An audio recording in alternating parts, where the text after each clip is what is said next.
আসসালামু আলাইকুম ওয়া রাহমাতুল্লাহি ওয়া বারাকাতুহু। প্রিয় দর্শক মণ্ডলী, আজকে আমরা জানতে চলেছি কুল্লুস উসমান এর বিস্তারিত সাম্রাজ্যটি নিয়ে।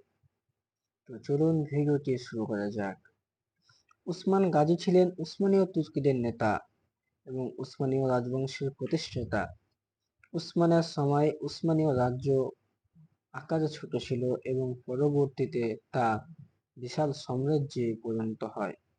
1922 সালে সৌগত আনাতোলিয়া, পিতা আর্তুগরুল গাজী, মাতা হালিমা খাতুন।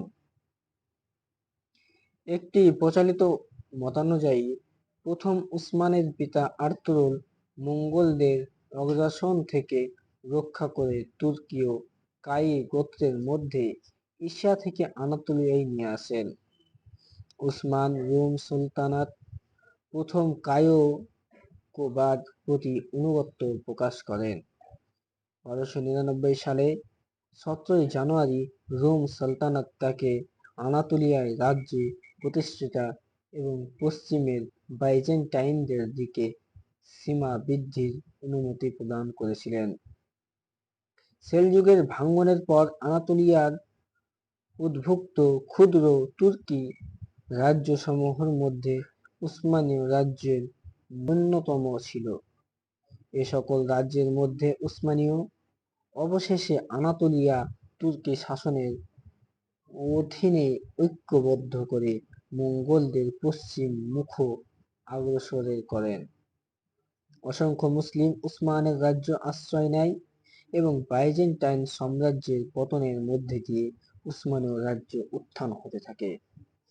পিতার মৃত্যুর পর উসমানের প্রধান মোগলদের হাত থেকে বাঁচার জন্য অসংখ্য উদ্বাস্তু উসমানের আমিরাতে এসে আশ্রয় নেয়।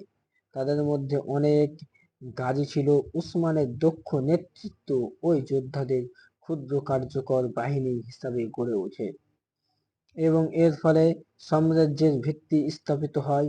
উসমান গাজী বিখ্যাত শেখ এদেব আলীর শ্রদ্ধা করতেন এবং তার মতামতে গুরুত্ব দিতেন। তিনি প্রায় এদেব আলীর সাথে সাক্ষাৎ করতেন। এক রাতে এদেব আলীর দরগায় অবস্থান করার সময় দেখা স্বপ্ন। পরের দিন তিনি এদেব আলীকে জানান। তিনি বললেন, আমার শায়েখ, স্বপ্নে আমি আপনাকে দেখেছি। একটি চাঁদ আপনার বুকে দেখা দিয়েছে।